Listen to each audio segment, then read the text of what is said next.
Hi hello. So ఇవాళైతే నేను పావ్ భాజీ చేస్తున్నానండి. పావ్ భాజీలో మనం మిక్స్డ్ వెజ్జెస్ వేయాలి కదా, దీని గురించి మిక్స్డ్ వెజ్ ప్యాకెట్ తెచ్చుకున్నాను. దీనిలో క్యాలీఫ్లవర్, బఠానీ, తర్వాత క్యారెట్, ఈ మూడు కూడా దీనిలో ఉన్నాయండి. ఇవి కొంచెం బాగా శుభ్రంగా కడుక్కొని ఒక విజిల్ వేసుకోవాలి. దాని తర్వాత ఆలు ఒక 5 to 6 తీసుకున్నాను. దానిలో మంచిగా వాష్ చేసి దీనిలో కూడా కొంచెం ఉప్పు వేసుకొని దీన్ని ఒక 5 విజిల్స్ వరకు విజిల్స్ చేయాలి. దీన్ని కూడా వెజిటేబుల్స్ని కూడా ఒక 1 విజిల్ చేయాలి. టమాటోస్ అండ్ ఆనియన్స్ని కూడా చిన్న చిన్న ముక్కల కింద చేసుకోండి. ఈ విధంగా చేసుకొని పక్కన పెట్టుకోండి. దాని తర్వాత పావ్ భాజీ మసాలా, తర్వాత ఈ బటర్ అనేది ఇంపార్టెంట్. ఓకే, సో బాయిల్ చేసింది దాన్ని తొక్కలు తీసుకొని పెట్టుకోండి. దాని తర్వాత ఇది కూడా బాయిల్ అయిపోయినాయి. ఇప్పుడు మనం ఒక బాండీ తీసుకొని ఒక పావు బటర్ వేసుకుందాం. మొత్తం బటర్ అయితే వేస్తాను నేను, కొంచెం వేసుకోవాలి. ఈ బటర్ కొంచెం వేసుకున్న తర్వాత బాగా మిక్స్ చేసుకోండి. తర్వాత టమాటోని కూడా బాగా మిక్స్ చేయండి. మిక్స్ చేసిన తర్వాత మనం ఏదైతే వెజ్జెస్ బాయిల్ చేసుకున్నాం కదా, దాన్ని కొంచెం మ్యాష్ చేయాలి.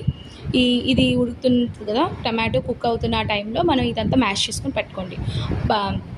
పొటాటో కూడా మ్యాష్ చేసుకోవాలి. సో ఇవన్నీ కలిపి దీనిలో వేసేసేయండి. సో మనకి బాగా రోస్ట్ చేసుకోండి. వెజ్జెస్లో వచ్చిన వాటర్ ఉంటుంది కదా, ఆ వాటర్ స్టాక్ పెట్టుకోండి.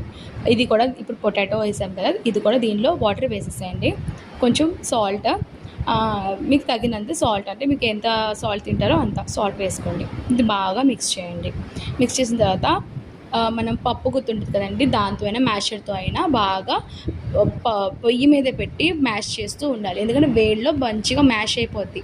మీరు ఎంత బాగా మ్యాష్ చేస్తారో అంత బాగా ఉంటుందండి టేస్ట్ అనేది. ఎందుకంటే మనకి అక్కడ బయట ఇచ్చినప్పుడు హోటల్లో అలాగే ఇస్తారు. కొంచెం పసుపు, కారం, ఒక 2 టేబుల్ స్పూన్స్ కొత్తిమీర వేసుకున్నాను. పావ్ భాజీ మసాలా మస్ట్ అండి. ఇది మీకు ఆ టేస్ట్ రావాలి అంటే ఇది కంపల్సరీగా వేయాలి. ఒక 3 టేబుల్ స్పూన్స్ వేసుకోండి. బాగా మిక్స్ చేయండి.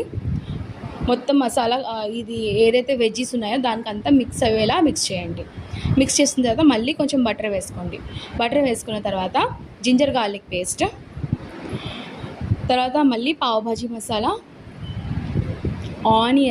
కొన్ని ఆనియన్స్ కట్ చేసుకున్నాం కదా, అవి కొన్ని ఆనియన్స్ వేసుకోండి.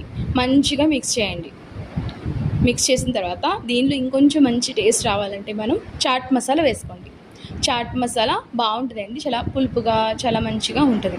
సో అది కూడా కొంచెం 1 టేబుల్ స్పూన్ వేసుకోండి. బాగా మిక్స్ చేయండి. సో కర్రీ అనేది అయిపోయింది. సో మనం ఇప్పుడు పావ్ భాజీని రోస్ట్ చేయడానికి కారం, పావ్ భాజీ మసాలా, ఉప్పు, ఈ 3 మిక్స్ చేసుకుని ఒక బౌల్లో పెట్టుకుందాము. దాని తర్వాత ఈ పావ్ భాజీ బయట నుంచి తెచ్చుకున్నాను నేను, ప్యాకెట్స్ వస్తాయి కదా,